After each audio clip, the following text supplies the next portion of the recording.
Sinugod sa ospital ang 10 tao matapos makalanghap ng kemikal sa loob ng sinasakyan nilang bus sa Commonwealth Avenue sa Quezon City. Ang mga pasahero kinailangan basagin ang mga bintana ng bus para makahinga. Narito ang report ni Jamie Santos. Mismong mga pasahero ng bus na ito ang bumasag ng bahagi ng bintanang salamin nang mahirapan silang huminga at mahilo dahil sa amoy ng kemikal sa loob ng bus. Pasado 5:00 ng hapon nang makaranas ng pagkahilo ang mga pasahero ng J-Ross Lucky 7 Tours habang binabagtas ang Commonwealth Avenue. Ayon sa investigasyon, nagmula sa bag ng isang pasahero ang masangsang na amoy ng isang uri ng bleaching agent. Maging ang driver ng bus na si Jose Peñaranda nakaramdam din ng pananakit ng dibdib. Gumuguhit na sa dibdib ko yung amoy po. Kakaiba siya tapos umuubo na ako sa loob.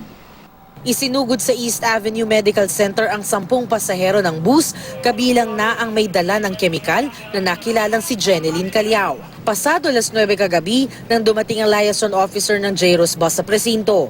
Hindi na raw sila magsasampa ng reklamo sa pasaherong may dala ng bleaching agent. Sa kabila ito ng danyos at perwisyo sa mga pasahero dahil sa pangyayari sa loob ng kanilang bus. Ipinasa na rin ng QCPD Station 6 sa Crime Lab ang kemikal na nakuha sa pasahero para alamin kung anong uri ng kemikal ito. Yung pong isang babae may dala kasing bag na meron pong accordingly oxalic acid nakalagay dun sa kanyang bag. Yun po yung nangamoy sa loob ng bus. Para sa unang balita, Jamie Santos reporting.